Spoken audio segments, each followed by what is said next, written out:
Ya, saya kira kita semua tahu bahwa perkembangan dari RDB kemarin, saya tidak hadir fisik karena memang yang diwajibkan hanya Pak Ketua, selebihnya kita mengikuti lewat Zoom.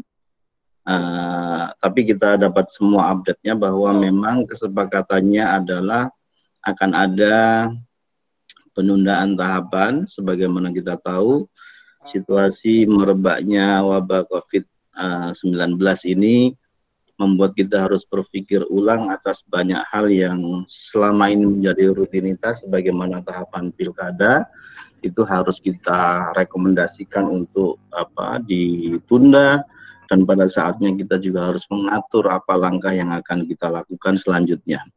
Di antara yang kemarin tersepakati adalah memang akan ditunda untuk kemudian diatur oleh Perpu, sehingga dorongannya adalah Perpu yang ini kan tahapan yang terjadi terutama di pencalonan calon perseorangan yang tinggal melakukan pengecekan faktualnya.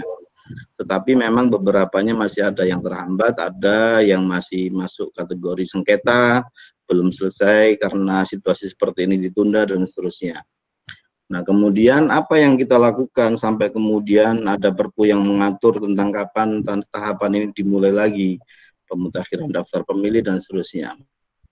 Secara normatif, karena tahapan ini sudah off, maka beberapa hal yang menjadi pengaturan untuk pengawasan juga tidak bisa kita lakukan. Misalnya, ada aturan yang mengatur tentang 6 bulan sebelum hari H pencalonan itu, petahana tidak boleh melakukan, atau gubernur, wali kota, bupati tidak boleh melakukan mutasi. Ini pasti sudah tidak bisa kita pakai. Kenapa? Karena hari hanya pun belum jelas juga, tahapannya tertunda semua. Jadi secara normatifnya, kewajiban pengawasan dan yang diawasi juga sedang tidak ada karena situasinya masih di jeda.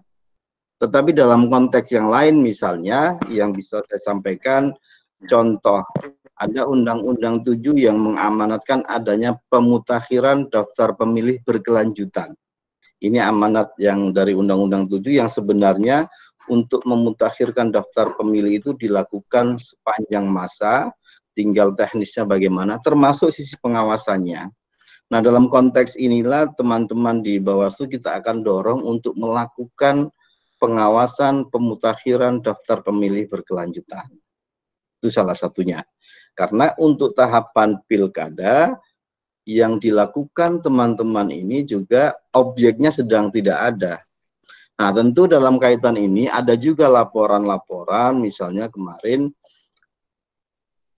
paslon, karena belum ada paslon yang sudah resmikan atau sudah definitifkan oleh KPU, itu yang melakukan misalnya apa yang kita sebut upaya pencitraan diri atau membantu sosialisasi penyemprotan disinfektan dan seterusnya.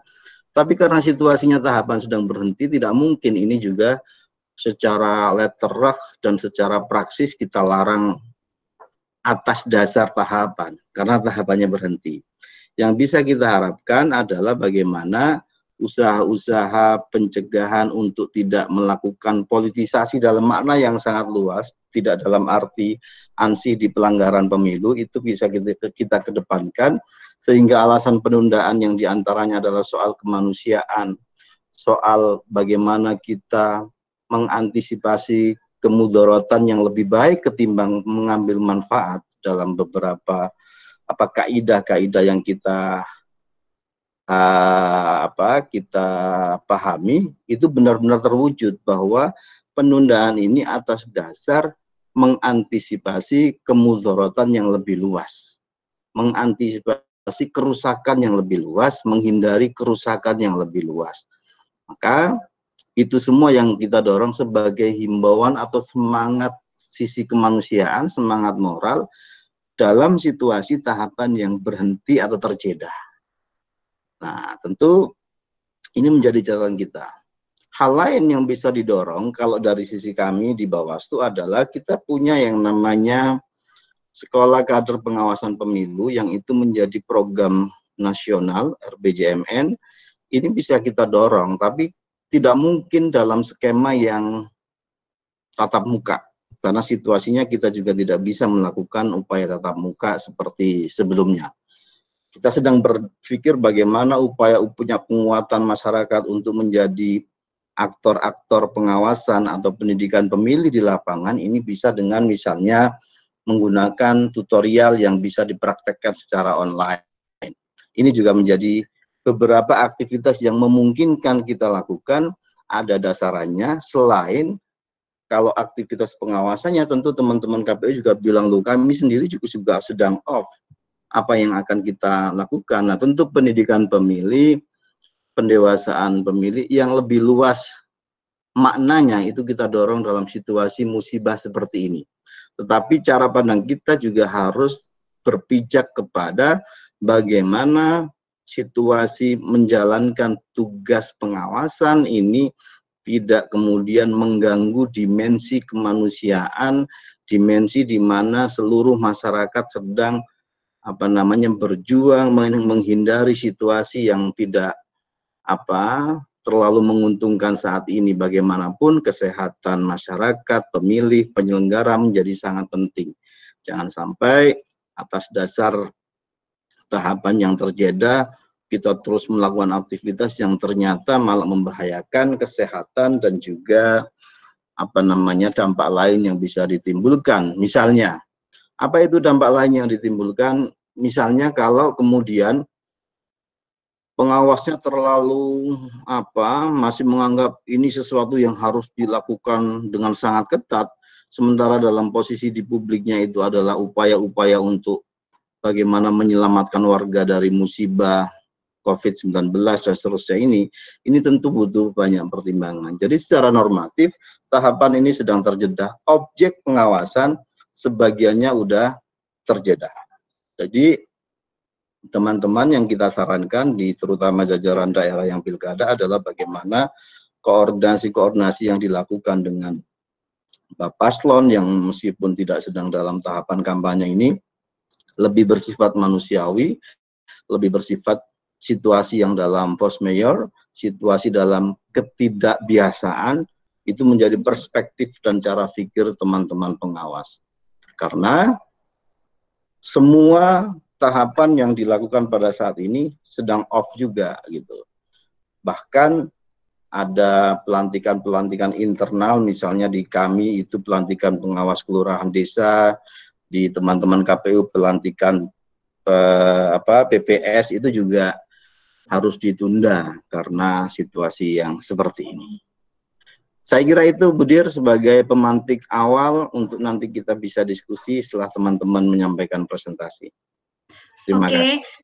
Ya, terima kasih Mas Afif. Tapi sebelum selesai, misalnya Bawaslu sendiri punya concern atau hal-hal yang menjadi sorotan, aduh mohon maaf nih batuk,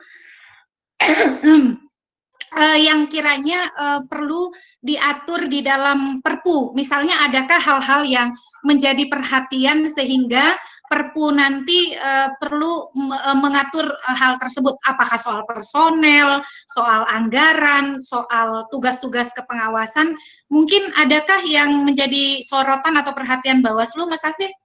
Ya, di antara yang menjadi catatan kita selain soal waktu, kami berpikir memang kalau dilakukan tetap di tahun 2020, maka kita berhitung tahapannya kan juga sejak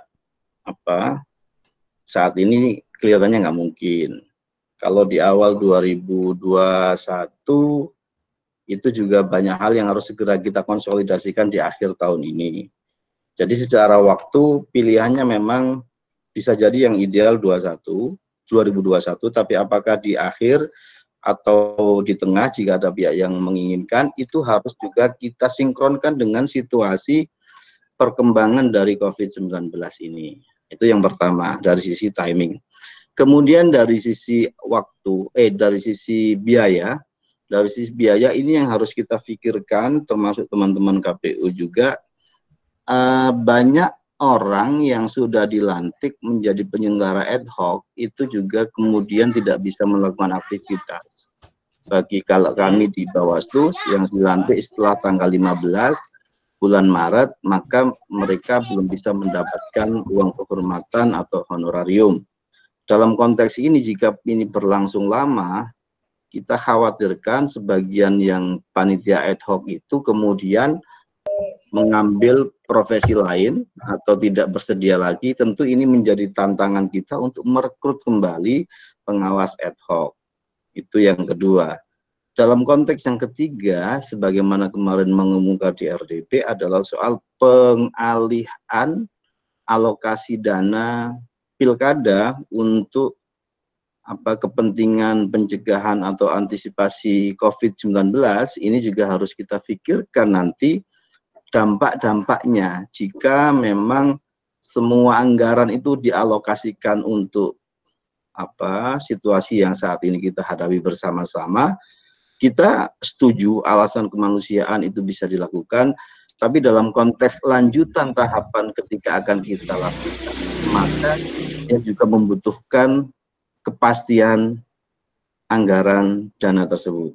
Nah, tentu dalam konteks ini kita bisa berkoordinasi dengan Kemendagri bagaimana mengaturnya, sehingga concern kita tentang waktu, tentang personil ad hoc, kemudian tentang biaya pilkada itu menjadi hal-hal yang menjadi pertimbangan ketika penyusunan Perpu, sehingga cara kita menyelesaikan situasi kedaruratan ini memang dalam konteks yang holistik, menyeluruh, tidak terpatah-patah.